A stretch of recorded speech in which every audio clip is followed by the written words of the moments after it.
This is the Sirui Aurora 85mm f1.4 for full-frame cameras.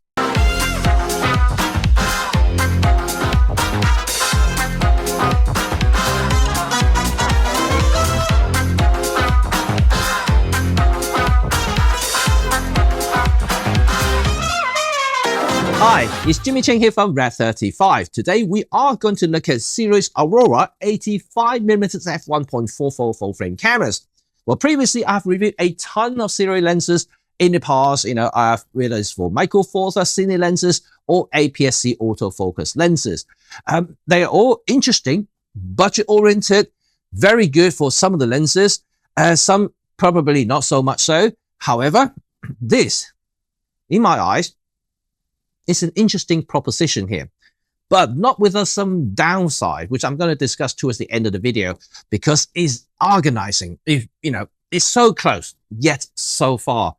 But before I do that, let me say that this is not a sponsored video. Sirui did send this lens to me for review, but everything you see and hear today is purely for my own experience and my own opinion only. They have no input in it, so everything I say will be subject to my very severe professional testing.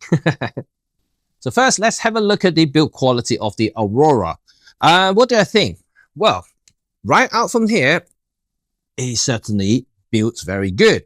I would say that is as good, right, as some of the high-end lenses, which is surprising, although not surprising because Sirui is calling this a pro spec lens. So with that pro spec mentioning means that this lens has to build like a certain standard. Splash proof, yes. Weather seal, of course, it has seal everywhere. So that means that you can use this with your weather seal body and shoot in the rain if you really want to. So this is already one good thing about this lens here. So constructionally, it's good, silky smooth focusing ring here, aperturing, clicky, really assertive, very, very nice. And I like it a lot. And hearing the click, you can also declick it with a button too. So for video guys out there, also for you guys as well. So well done for applying both click and declick aperture ring. And also there are other buttons that you have as well, like the AM, FM switch together with an autofocus lock button right here. How many times you're going to use this stat? I'm not sure, but if you are one of the guys who like to touch buttons on the lens to apply certain presets or certain functions, this is a lens for you. Overall, I think the construction is great. Now, handling and ergonomics. This lens is fantastic. Why is fantastic? This is a 1.4 aperture with 85mm focal length. So traditionally, a lens with this sort of focal length and aperture ring means that it's going to be big, bulky, and fat. But look at this. It is actually quite slim. It is actually quite light. I love it. I really love how compact it is for a 1.4 85. Previously I have tested TT Artisan 85 1.8 and also the Esther Hawley 85mm f1.8. Both of those are longer, fatter, and heavier. And this being a faster lens and still smaller and lighter. And I like it a lot. Being a travel photographer means that I always appreciate light and smaller and more compact gear anyway. So this really suits me fine. And to be quite honest, I actually struggle to understand how they can manufacture a lens this fast, this small. So well done, Sirui. I think you've done a great job here. So ergonomically, great. If you mount it on any full frame cameras, I don't think you're going to struggle handling this lens at all. Having said that though, once you mount the lens on, it will become quite bulky because, it needed some sort of deep lens hood to cover the side angle. And don't forget that this has a very narrow field of view being an 85 lens. So it does need some deep hood to prevent any sort of side stray flares and things like that hitting the lens elements to create ghosting and things like that. So overall, I would say that this is compact. Well done. Now comes to the cream of the video, the image quality of the Aurora, the 85mm f1.4 from Sirui.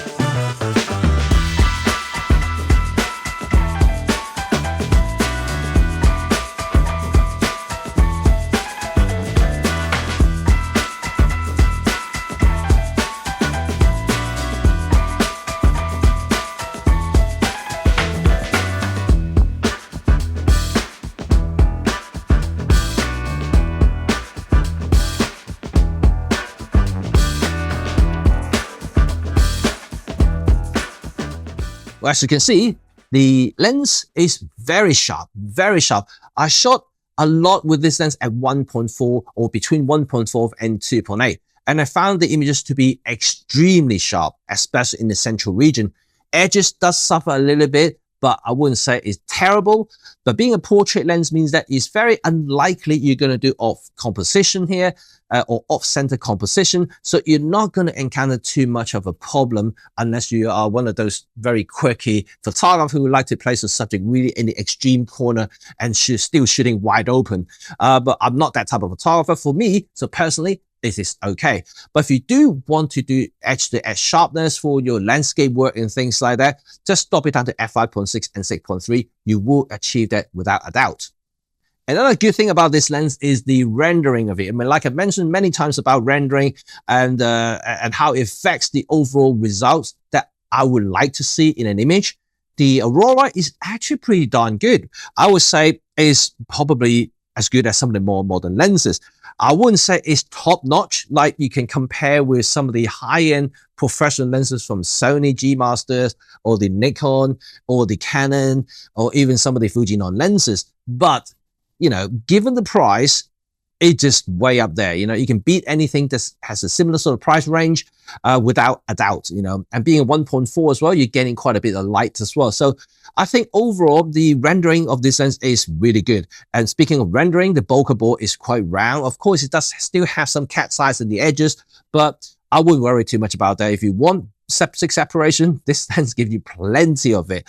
And other things that I would say this lens is the purple fringing is, you know, ever so slightly appearing in a very extreme high contrast scenario, but overall it's very well controlled. So is Loka. So I don't really see any sort of a major downside of this lens when you shoot it with it.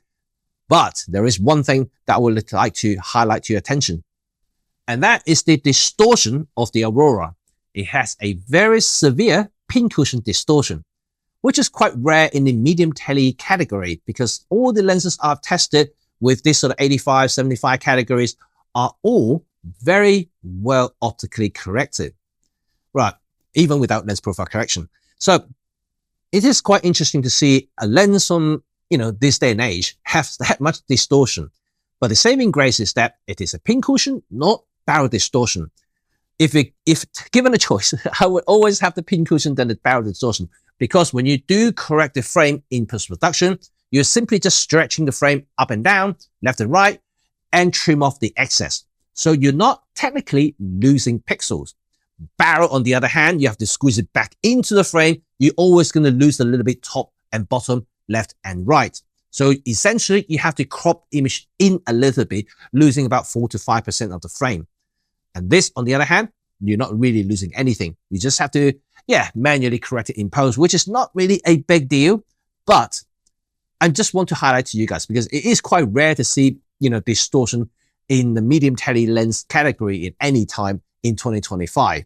So, but other than that, you know, I would say it's okay. It's definitely fine, especially given the fact that this is a very affordable pro level portrait lens. And finally, will be the autofocus and video capability. Autofocus is quick. This lens is very good, very silent. Just point to point is, I wouldn't say lightning quick. Once again, you know, a lot of the fast portrait lenses I've tested so far, apart from the 45mm 1.2 from the MFT platform, this is just not that fast. It can do, you know, kind of brisk walking, maybe even slight running of this one, but it's not going to be a sports lens. Movie mode, so of course directly linked to the AF motor if you want to use tracking, for instance. It's okay. It's generally keeping up with the movement that you want to introduce to the lens or the subject. So that's totally fine. Just providing not very, very fast. If mounted on a gimbal, for instance, it would do an okay job so long you're not running with it. Other than that, it's okay. But breathing is a problem because this lens does have a little bit of breathing. So you know that this is not a cine lens. It's not priced or made or designed to be one, just so that you know. Even though it does have a clickless aperture setting. So just be mindful of this. So this is my quick review of Sirui's Aurora 85mm f1.4 Pro lens for full frame cameras. What do I think of it? Well, I'm truly impressed and loving this 85 lens. To be quite honest, I've already taken this for all my pro shoots for the last month. And it has replaced all the other 85 1.8 I have before from China, like the TD Alisan and also the Astaholi, both of which are fatter, heavier, bigger, and also less sharp compared to this lens here, shooting wide open. And don't forget, this is 1.4, the other 1.8. So great, right? Smaller, lighter, performing better, and it just generally a better lens, full stop. So well done, Sirui. I mean, I would recommend to any portrait photographer who are looking for a medium tele with bright aperture for subject separation purposes, or even for landscape work. If you would love to use a medium tele for some close-up detail shot for your landscape work, this is brilliant. You know, this is really good. Being a weather seal lens means that you can take it out without having to worry about the elements. So that's a bonus, right? Anyway, thank you very much for watching. I hope you feel the same way as this, like what I just presented, and let me know in the comment section below what you think about this lens. At the same time, I would like to see Sirui complete the series with this kind of like a pro setup, pro level prime lenses, like the 50-1.4, maybe the 35 or 28-1.4, and that will be great. That will be something that I'm looking forward to see from Sirui. If they can complete this series, gosh, I may have a whole set of your lenses in my bag. As simple as that. So thank you very much for watching, and let me know in the comment section what you think about this lens. Until next time, I'll see you all very soon. Bye for now. Peace out.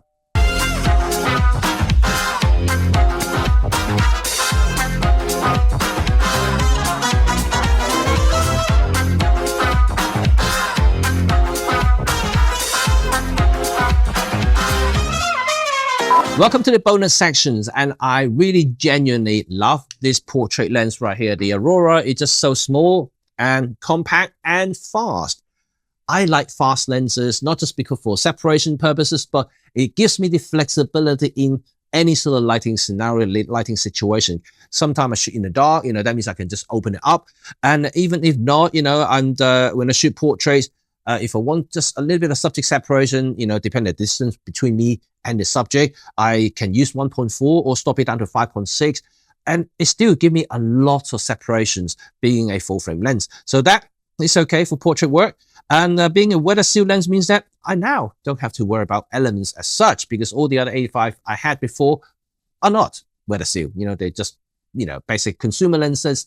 And they are cheaper, but also they are cheaper built and cheaper performing as well. So overall, I'm very pleased with what Sirui has done with the Aurora series. So that's very, very good.